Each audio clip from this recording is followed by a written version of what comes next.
Today I woke up feeling pretty good and feeling like I should. Why? Were you saying something? You dress good daw. Ha? Oh, I do? Thank you. Welcome. Ma'am, ano ko ba sasabihin? Napakahirap naman kasi. Ate, I understand Tagalog. If you wanna talk to me in Tagalog, it's okay. Ma'am, magbihis daw po kayo ng panlakad, sabi ni Ma'am Aurora. Panlakad? What's panlakad? Panlakad, ma'am? As in, leaving? Go away? What?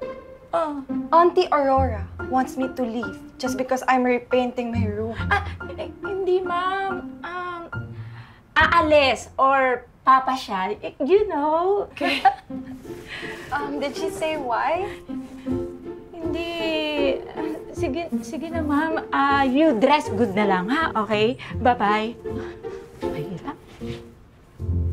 Ay, sana manalo kami sa debate competition. Eh, di galingan mo para manalo kayo. Alam mo, Ahia, pag kami ang nanalo, yung team ko yung pupunta sa Singapore for the regional competition. Alam mo ba kung ilang schools yung magko-compete from all over Asia? Para naman kasing interesado ako malaman yung mga yan eh. At pag kami yung nanalo, malaki yung chance ko na makapasok sa law school of my choice. Nerd mo naman. Yan ba talaga pangarap mo?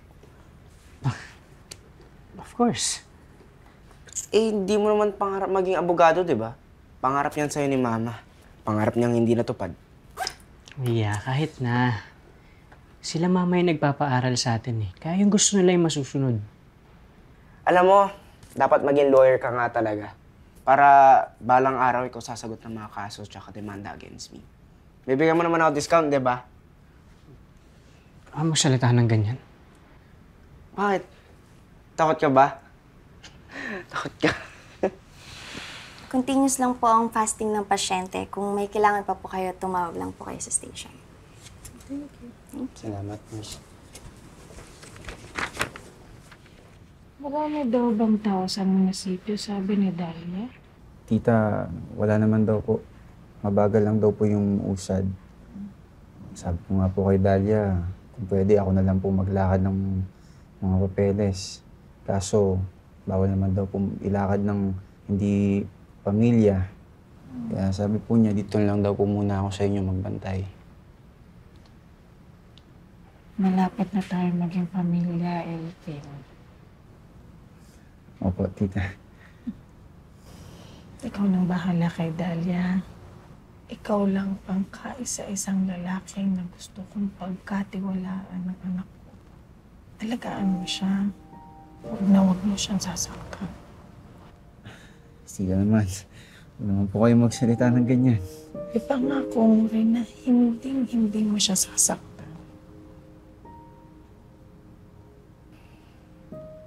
Opo, tita. Pangako po. Ipangako mo rin na poprotektahan mo siya sa kapahamakan. Pexman, tita.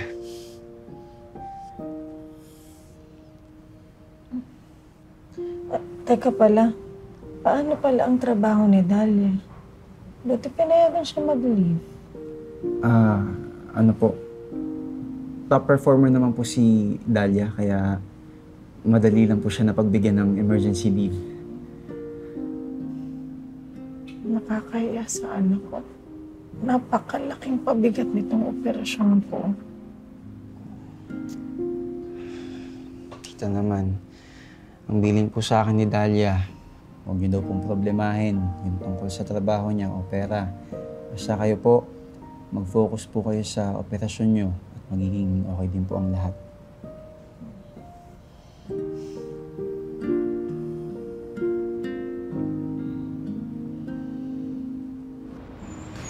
This is Ma'am Violet house. Auntie Aurora sent me here so I could meet new people. She wants me to find other friends. Can you believe it? Unbelievable.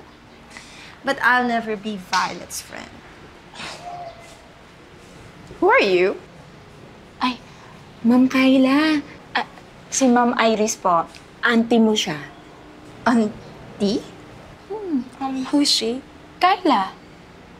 Oh, so are you Violet's daughter? Oh God, no. She married my father. Violet's my evil stepmother.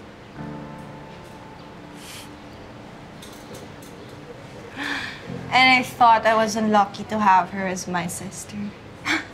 Believe me, I have it worse.